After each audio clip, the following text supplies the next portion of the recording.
Welcome to the second workshop in a series of 3 that will cover the new Small Business Relief Grant sponsored by SelectCobb, which is a part of the Cobb County Chamber of Commerce. The Cobb County Board of Commissioners has allocated $50 million to be distributed by SelectCobb to small businesses impacted by the COVID-19 pandemic. This grant program was launched on Monday, June 8th, and the application process will close on Friday, June 26th at 5 p.m. This workshop will focus on questions that business owners have been sending to SelectCobb and add clarity to items that were not covered in prior webinars.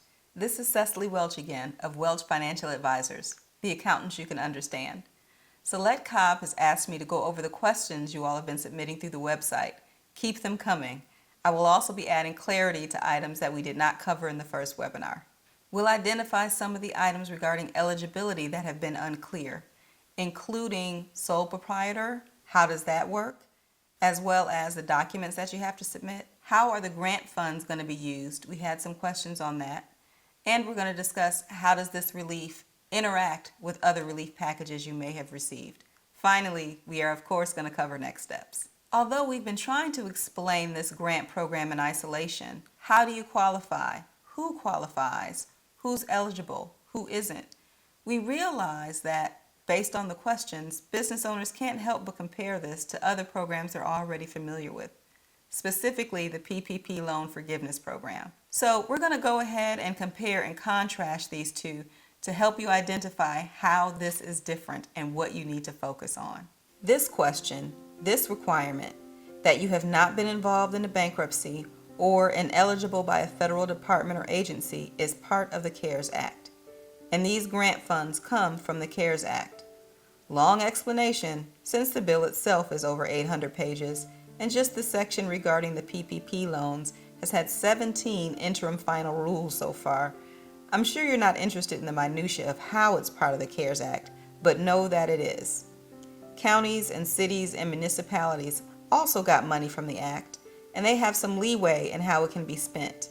The Cobb County Commissioners decided to use $50 million of the funding they received as small business grants. However, they don't have leeway on all aspects of the monies. So, if you answer yes to this question, your business is not eligible for this grant. Similar to the other relief programs that are out there, this grant amount is also determined based on your payroll. Your payroll for your employees, or if you're a sole proprietor, how you pay yourself. So the key here is that it does not include your contractors. And that is also the case with the PPP Loan Forgiveness Program. And we want to understand why. That's usually helpful.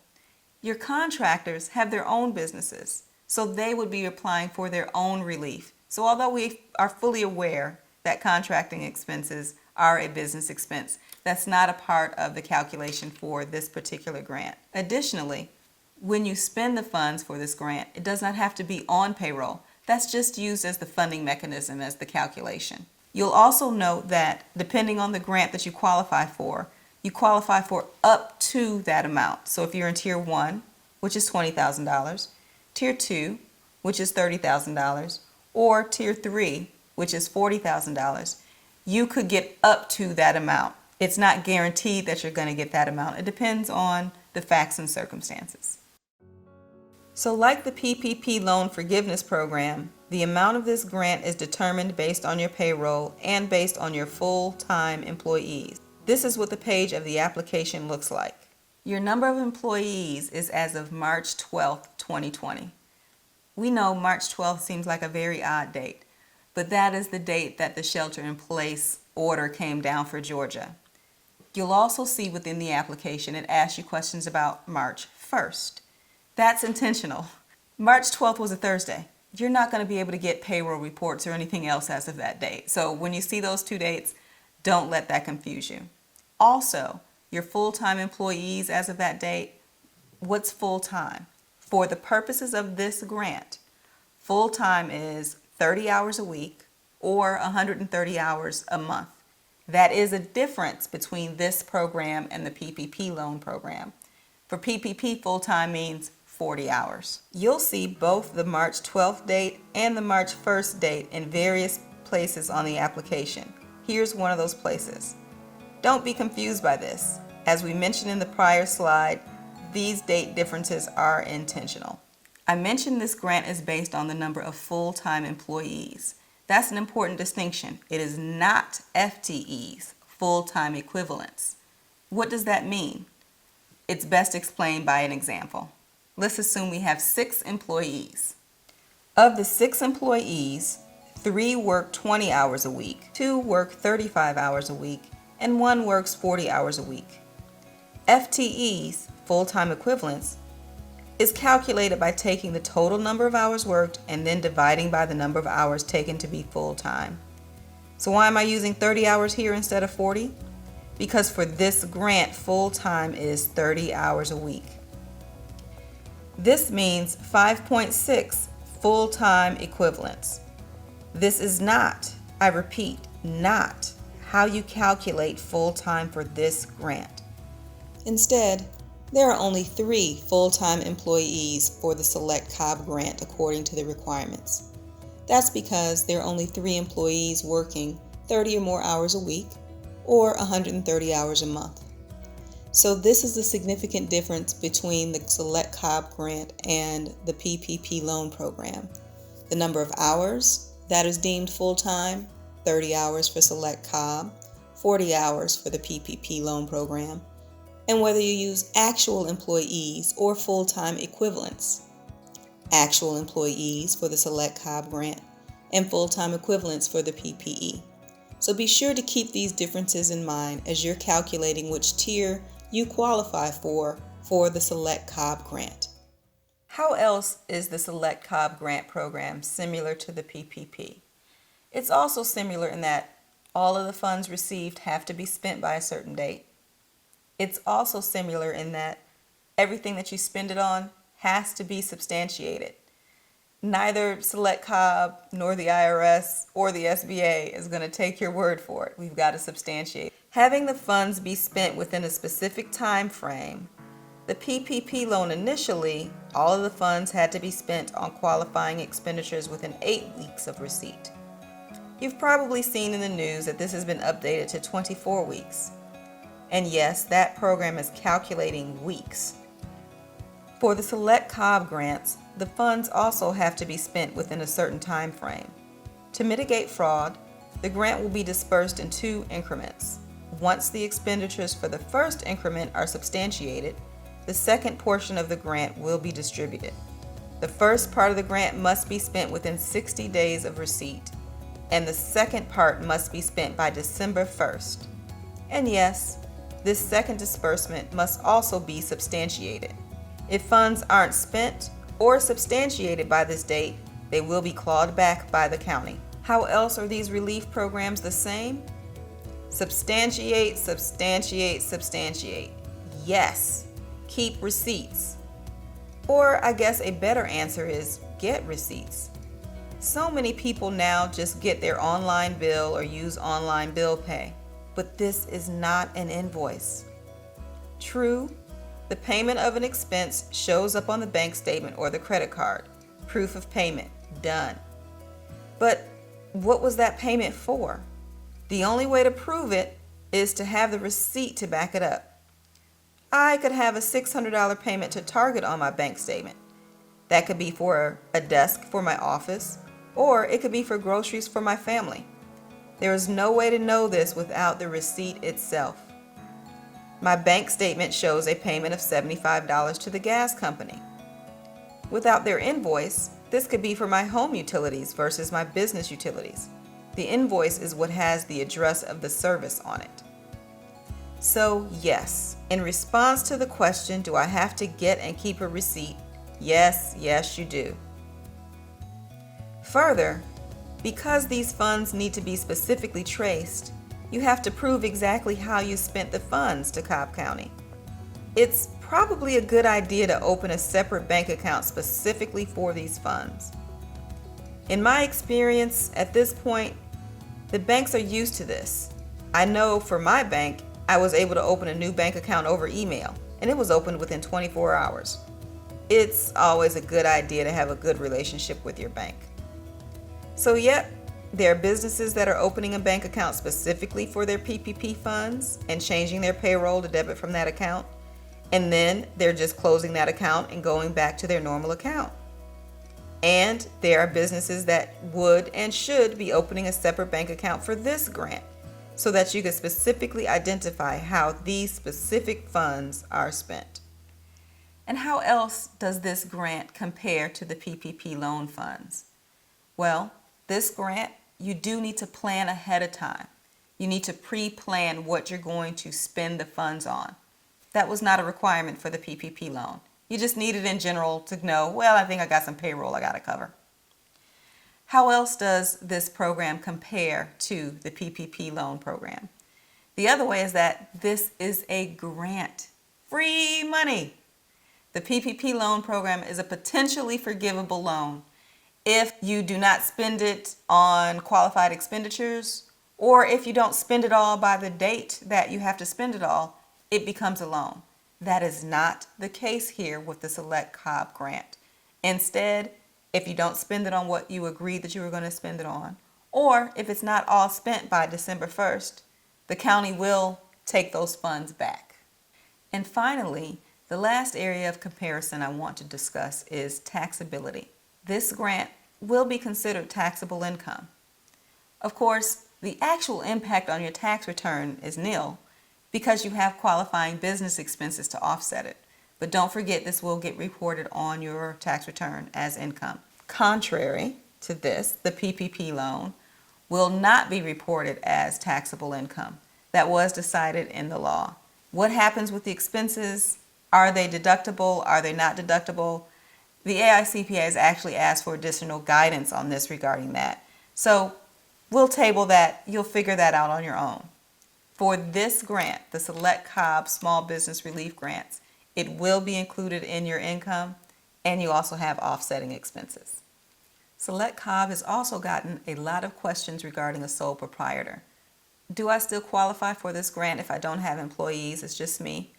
And the answer is yes. Yes, you do. On the application, you will select sole proprietor, no employees, and that qualifies you for Tier 1, which is an up to $20,000 grant. Here's why it's confusing. Your legal structure may be different than your tax structure. For example, you legally can be an LLC, but elect to be taxed as an S-corp. Further, by the technical legal definition, a sole proprietor means you form no separate legal structure at all. When this is the case, your business is reported on a Schedule C. However, if you're the only owner but did create an LLC to run your business, maybe because you wanted an additional layer of legal protection, the IRS considers your LLC a disregarded entity, and thus it also gets reported on Schedule C of your tax return. But you're not a sole proprietor, you're an LLC. Clear as mud, huh? Plus, I know my business owner clients use all of these phrases interchangeably. They'll say my business, my corporation, etc.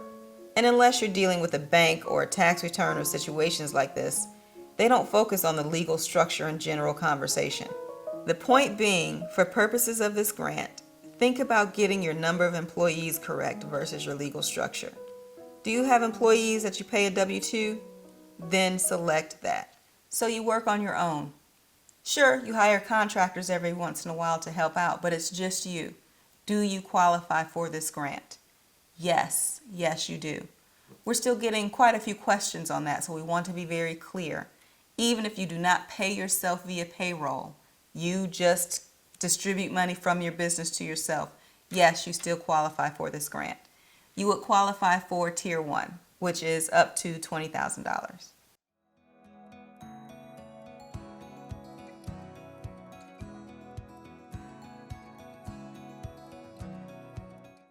We've also gotten a lot of questions regarding the documents that need to be submitted, so I'll offer some clarification there regarding the business license, your tax returns, as well as the payroll reports that you're going to be required to submit. The main question we continue to get is about the business license.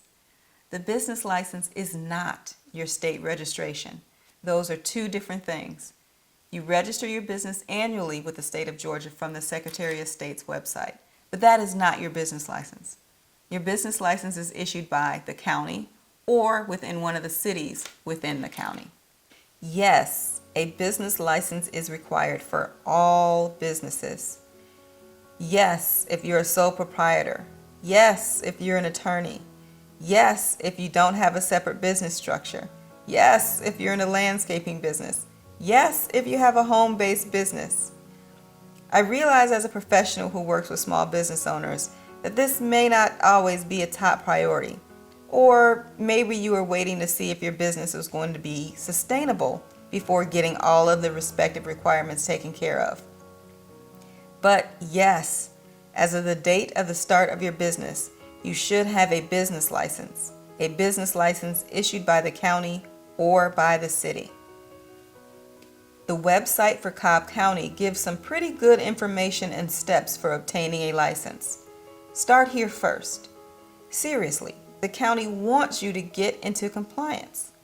And although they cannot complete the application for a business license for you, they are pretty helpful in helping you determine how to fill out the various documents. A business license is issued by the county or by the city within that county.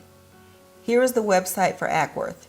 On their website, it's under Permits, and then further select Administration. A business license is sometimes called an occupational tax certificate. For your respective city, check with Ackworth, Austell, Kennesaw, Marietta, Powder Springs, or Smyrna. Check their website for instructions and give them a call. Find out what the process is, what the forms are, and if the steps are different because in-person hours and procedures may be different because of the pandemic. Because SelectCobb has gotten so many questions on this topic, we're going to address it one more time. The business license is what gets framed and hung on your wall. And let me repeat, yes, even a home-based business should have a business license, although I'm pretty sure no one's going to come by and double check that you have it hung on your wall. Finally, a business does have to be in Cobb County to qualify for this grant. So if the main business is in Fulton County, but there's an affiliate location in Cobb, then yes, that affiliate location in Cobb should have a business license. Some of the documents you have to supply include your tax return. And we do realize that if your business is reported on your Schedule C, it's a part of your individual tax return. You do, however, have to submit the entire tax return. The committee is not interested in doing a full credit check or checking all the information that's on the return, but they do have a responsibility to ensure that the operating business is an operating business appropriately reporting to the IRS. You can, however, truncate and sanitize those sections of the tax return that you don't want to reveal, i.e. Social Security numbers. There are several Adobe PDF programs that allow the document to be edited. If you don't currently have one of these more advanced programs, I believe I saw online that you could download a free 30-day trial. The committee is definitely going to make sure you're reporting your business appropriately to the IRS. You may not have noticed it before, because I know you focus on how much tax do I owe, but all these different line items and forms tie to each other and then get reported on page 1 of the return to eventually show how much tax do I owe. So, this is part of the vetting process they do to tie out these line items. There's a group that will review applications for completeness and for eligibility, and then all complete and eligible applications will be forwarded on to the committee for scoring and review. Also part of the application process is uploading your 2019 tax return. If you haven't filed that yet, then you do need to submit your 2019 financial statements. Additionally, assuming that you get the grant, part of the substantiation process is that you'll have to submit the monthly financial statements. I recognize as a small business owner, you probably spend your financial analysis time looking at the bank statement. Do I have enough cash to cover next week's payroll, rent, and expenses? However, you do know that this isn't truly your set of financial books. The bank statement can serve as your part of the substantiation process, proving that monies were spent where they were supposed to be spent, but your business should be maintaining financial statements. This is an example of a balance sheet. Yours may not be this complicated, but a balance sheet shows what you own and what you owe. This is an example of a P&L, a profit and loss statement. Again, yours may not be this complicated, but a P&L nets your income with your expenses and shows how much you made or lost. Some of you may recognize this sample company from QuickBooks, which is a bookkeeping software. We are not recommending or endorsing any software package or bookkeeping package. This is just the quickest example that we could find. All bookkeeping software should give you these types of reports.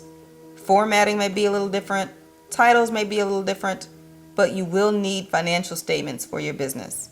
And part of the substantiation process is having monthly financial statements. In the prior workshop, we covered the payroll documents that need to be submitted along with the application, so I'm not going to go back over those here. However, SelectCobb was contacted by some businesses who are leasing their employees. If you have no idea what I'm talking about, you could ignore this part of the workshop. But those with leased employees, let me walk you through what you need to provide. SelectCobb recognizes that eligible applicants may be using a professional employer organization for its employees. And this means that the applicable Form 941s that are filed with the IRS may not have the business's EIN and therefore won't tie to the business number of employees either. This does not disqualify you from the grant. However, SelectCobb does need to be able to validate your employees, that they're full-time, what their pay is, etc. Therefore, in either a cover sheet or a physical report, tie out the Form 941 from the PEO and reconcile it to your respective business. The PEO somehow communicates to you, the business owner, how much they're paying for each employee, for what time period, for how many hours, etc., to give you the opportunity to correct any errors. This needs to be provided and reconciled with the applicable 941 that's submitted by the PEO. And actually, because of prior relief programs, a PEO or payroll provider should already have this information. They're probably used to pulling this for other clients. Now let's answer some questions regarding grant use. SelectCobb has gotten multiple questions regarding this as well. So how can the grant be used? It bears repeating. At least 60% of it has to be used on payroll costs. And yes, payroll costs count when you pay yourself, even if you are not on W-2. And the other 40% has to be spent on COVID-related expenses, something that you now have to do differently because of the pandemic. Also, the grant application lists how you're going to spend the money. That is how you have to spend the money. And to answer the question, no, it cannot be used to pay down debt that you already have. Let's get some clarity around the payroll costs. How do you hit that percentage? The floor is 60%. 60% of the grant you receive has to be spent on payroll costs, but it could also be 100%. And yes, paying yourself counts as that payroll cost. We're going to give an example of how you would substantiate that. If you're not on payroll and you don't have a W-2, how do you pay yourself? Well, take the specific steps. If in my grant application I indicated that $12,000 would be used to pay me, the owner, write a check from the business to myself, and then deposit this check into my personal checking account. And I'll use your personal funds to pay your personal expenses. Do not use business funds to pay personal expenses. This is always the case with a business anyway, but I'm highlighting this for the purposes of this grant. This distinction, this step to first get the money out of the business and then pay items personally, is critical. Nordstrom's doesn't pay the CEO's car payment, mortgage, private school tuition, or grocery bill. Instead, Nordstrom's pays the CEO, and the CEO pays their own bills. So writing a check from the business to you personally is what substantiates how the funds were used in accordance with the grant application. Recall that the amount of the grant funds is determined by the amount of full-time employees you currently have. However, you can use the funds to adjust how your payroll will be going forward. Perhaps you make the determination that you're going to change from having full-time employees to part-time employees. Or maybe you need to change from having employees to contractors. You are allowed to do that with your grant funds. Just remember, if you're paying contractors instead of employees, then this counts in the 40% bucket for how the funds are spent. They do not count as payroll costs. Let's do an example of what adjusting your staffing might look like. I had 4 full-time employees, so I qualified for Tier 1, a $20,000 grant. I plan on changing my staffing in the following ways. I need 2 full-time employees, which will cost me $8,612. I also want to bring on 2 new contractors. This cost will be $10,500.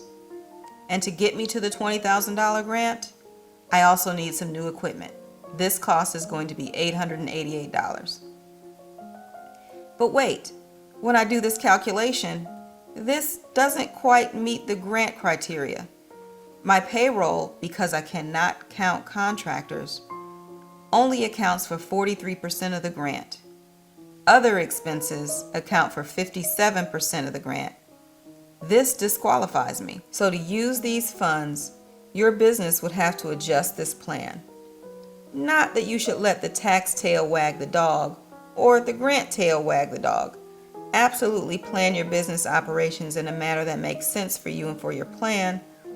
However, as you're doing this, maybe you can use other revenue to pay for contractors and use these funds for other aspects of your business plan. For example, maybe you have a manager who has gone above and beyond and you want to keep them or promote them. Maybe to stop your existing employees from leaving, you need to compensate them some more. They've been loyal and you want them to know how much you appreciate them.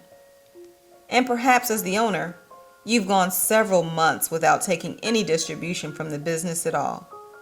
All of these types of payments count as payroll costs. I've reworked the grant spending to reflect more payroll costs. SelectCobb also got several questions regarding how this grant program interacts with other relief programs. The unemployment increases, the PPP loan program, as well as the SBA's EIDL. Regarding unemployment, the committee doesn't ask anything about this particular relief program. Whether you're receiving it or not receiving it, the committee wouldn't know. However, the unemployment application and the certification process does ask whether or not you've received income, and this does count as income. So you will be disqualified from receiving unemployment at the same time you're getting these grant funds. And of course, that makes sense. The spirit of all these different relief programs is such that we want people to keep working to maintain their jobs and not get on unemployment.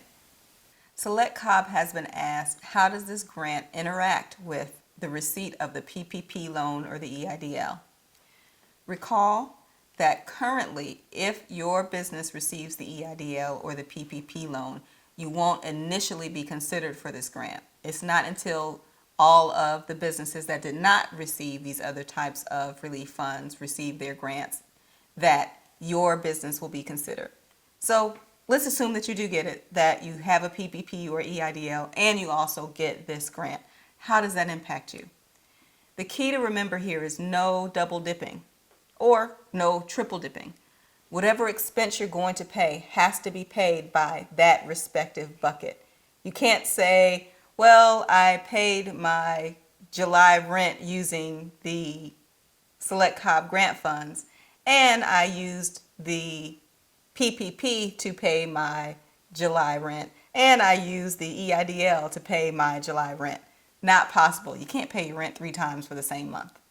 So you have the usual rule of no double dipping, and that's why substantiation is important on all these different programs. In normal times, we're just trying to make sure the bills are getting paid.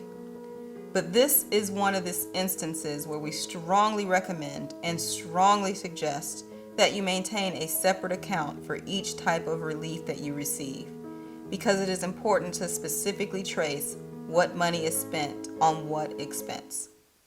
What does it mean to not double dip? You can only pay an expense once. Here is an example. Assume your business gets the PPP loan, the EIDL, and the SelectCobb grant. Us professional advisors are strongly recommending you put each of these funds into a different account, because in order to meet the respective qualifications, you have to prove the money from that funding source was used to pay a specific expense that met the specific requirements for that funding source. This business received $27,000 from the PPP loan.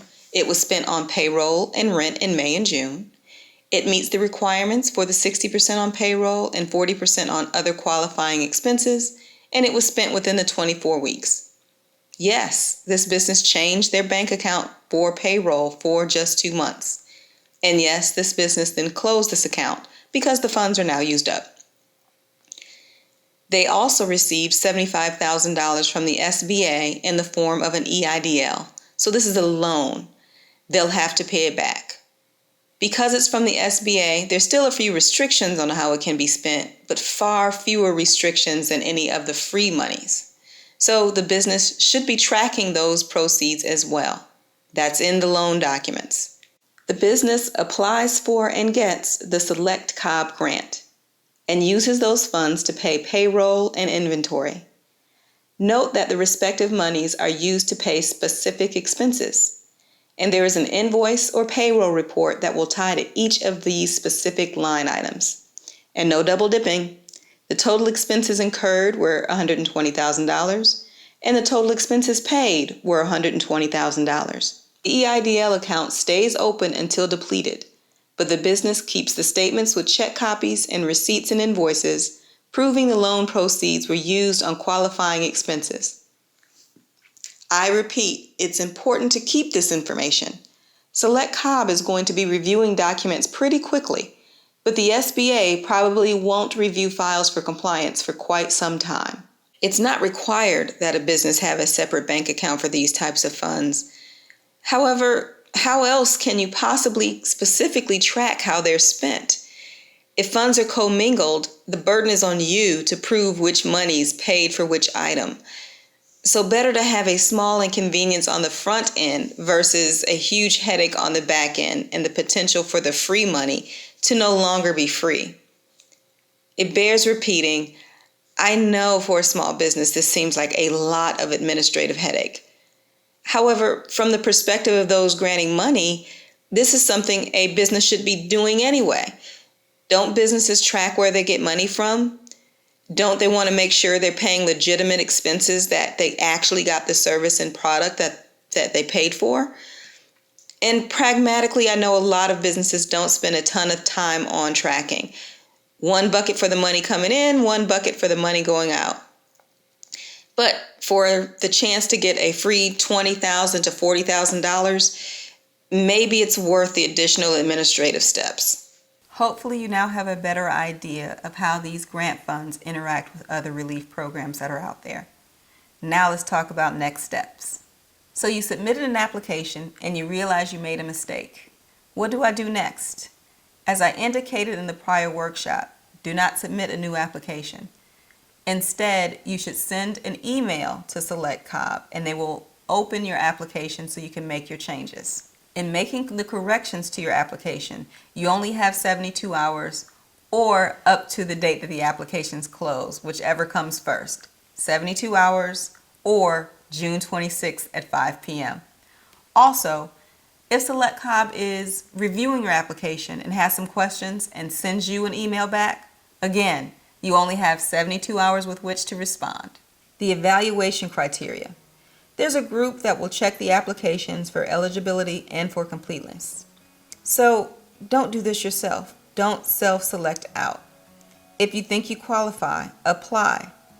I have some clients who automatically think this isn't for me and count themselves out before the competition even starts. Yes, this is unusual for an entrepreneur, but it happens. Complete and eligible applications go to the committee for evaluation. The committee will be using a scoring matrix to evaluate applicants. You may remember from earlier workshops that the Cobb County Board of Commissioners is the group that decided to grant the $50 million. However, the commissioners themselves, yes, this is actually a group of people, won't be making the determination. That's why they partnered with SelectCobb to develop a process to distribute these grants. And thus, this is the application, the document requirements, the completeness check, and the committee developing a scoring matrix. Once you get the grant, now what? Recall, the grant is issued in 2 disbursements. The first disbursement will come within a few days of signing the MOU, Memorandum of Understanding. The goal is for all of these first disbursements to happen by the end of July. The second disbursement happens after there is substantiation on spending from the first. The rules say within 60 days, but it can be much shorter than this. It depends on how quickly you spend the first part and are able to send the substantiation. The second disbursement happens after there is substantiation on the spending from the first. The rules say within 60 days, but it can be much shorter than this. It depends on how quickly you spend the first part and how quickly you're able to send in documentation. It's just that it can't be any longer than 60 days. Also, an interesting note, and it was mentioned in the first informational webinar, but I'll mention it here as well. If the request for the second disbursement is after August 31st, the second disbursement won't be until October 1st. This is just because of internal reporting and the closing requirements for the county. Not really a rule specific for this grant, but just unfortunate timing. Hopefully this workshop answered your most pressing questions. Please continue to send them in. We will be doing another workshop, the last one, on Wednesday, June 24th at 10 a.m., 2 days before the deadline. I hope to see you then. In the meantime, what are your next steps? 1. Start your application as soon as possible. 2. Submit your questions. 3. Contact your accountant, payroll company, whatever the case may be, to get your documents in order. 4. Keep copies of everything. And 5. Hit the deadline, June 26th at 5 p.m.